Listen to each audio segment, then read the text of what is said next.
M news కి స్వాగతం. పంచరామ క్షేత్రంగా వెలుగొందుతూ త్రిలింగాల్లో ఒకటిగా ప్రసిద్ధి చెందిన ద్రాక్షారామంలో వేయించేస్తున్న శ్రీ భీమేశ్వర స్వామివారిని మహాశివరాత్రి పర్వదినం దర్శించుకుంటే 7 జన్మల చేసిన పాపాలు పోతాయని భక్తుల నమ్మకం. పంచరామంలో ఒకటైన శ్రీ మాణిక్యం సమేత శ్రీ భీమేశ్వర స్వామి సన్నిధానంలో ఈ నెల 26వ తేదీన మహాశివరాత్రి ఏర్పాటు చేస్తున్నామని ఆలయ నిర్వహణ అధికారి దుర్గభవాని ఎం న్యూస్ ద్వారా తెలిపారు. మహాశివరాత్రి రోజున భక్తులకు ఉచిత దర్శనానికి ఏర్పాటు చేశామన్నారు. భక్తులకు ఎటువంటి ఇబ్బంది కలగకుండా టెంట్లు, క్యూ లైన్ ఏర్పాటు చేశామని, పెద్దలకు మంచినీళ్లు, పిల్లలకు మజ్జిగ, పాలు, బిస్కెట్లు, దూర ప్రాంతాల నుండి వచ్చిన భక్తులకు అన్నదానం ఏర్పాటు చేస్తున్నామన్నారు. సప్త గోదావరిలో స్నానాలు చేసిన స్త్రీలకు ప్రత్యేకంగా దుస్తులు మార్చుకునే సదుపాయం ఏర్పాటు చేశామన్నారు. ఓం నమ శివాయ. పంచారామ క్షేత్రాల్లో ముఖ్యమైనటువంటి ద్రాక్షారామం శ్రీ భీమేశ్వర స్వామివారి దేవస్థానంలో ఈ నెల 26వ తారీఖున మహాశివరాత్రి పర్వదినాన ఇచ్చేసేటువంటి భక్తులందరికీ కూడా తగిన ఏర్పాట్లను పూర్తి చేయడం జరిగింది. మహాశివరాత్రి పర్వదినాన ఇచ్చేసేటువంటి భక్తులకు ఇక్కడ ఉచిత దర్శనంతో పాటుగా శీఘ్ర దర్శనం, విశిష్ట దర్శనం, అదేవిధంగా ఉచిత ప్రసాదం పంపిణీ జరిగేటువంటి అన్ని ఏర్పాట్లు కూడా చేయడం జరిగింది.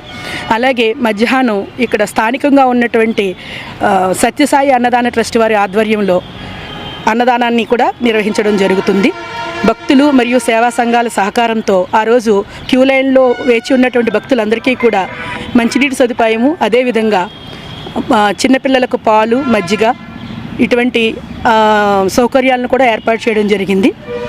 మహాశివరాత్రి పర్వదినాన్ని పురస్కరించుకుని సప్తగోదావరి వద్ద స్నానాలు ఆచరించేటువంటి భక్తులకి, మహిళలకు వేరేగా మేము బట్టలు మార్చుకునే గదులను ఏర్పాటు చేయడం జరిగింది. అలాగే భక్తులకు తగినటువంటి టాయిలెట్స్ను కూడా ఏర్పాటు చేయడం జరిగింది.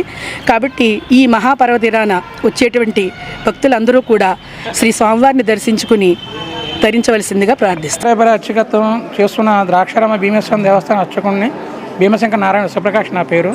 ఈ స్వామివారికి విశేషం ఏంటంటే ఇక్కడ వచ్చేది మహాశివరాత్రి.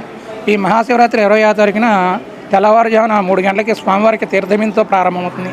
ఆ తీర్థబిందుతో ప్రారంభమై స్వామివారికి బాలభోగం నివేదన జరుగుతుంది. ఈ యొక్క దేవాలయం సరే మనం మహానివేదన ఒకటి జరుగుతుంది. ఇక్కడ మాత్రం విష్ణుమూర్తితో సమానంగా ఈయన భోగమోక్ష ప్రదాయకుడు కాబట్టి ఉదయం బాలభోగము, రాత్రి మహానివేదన జరుగుతుంది.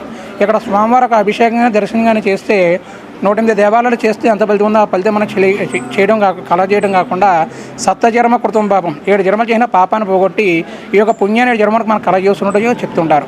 ఈ స్వామి ఎదిగిపోతుంటే సూర్యభగవానుడు అర్చన చేయడం వల్ల ఇది భోగలింగమైంది. అంటే కాశ్యాన్ మరణాన్ని ముత్తిహి, కాశీవుల దేహం వదిలేస్తే అటు విశ్వేశ్వర మోక్షం ఇస్తాడు.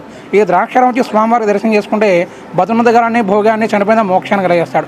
భోగమోక్ష ప్రదాయకుడు భీమేశ్వరుడు. ఇక ప్రత్యేకత స్వామివారికి అభిషేకం. ఈ యొక్క స్వామివారికి అభిషేకం చేస్తే ఈ యొక్క సూర్యభగవానుడు అర్చన చేయడం వల్ల కూడా ఇక్కడ ఆరోగ్యాలు కూడా మనకి ఆ స్వామివారు మనకు కలగజేస్తున్నట్టుగా చెప్తుంటారు. ఈశ్వరుడు అభిషేక ప్రియుడు అని చెప్తుంటారు. అదేవిధంగా ఇక్కడ అభిషేకం శివరాత్రికి చాలా ప్రాముఖ్యత అటండి.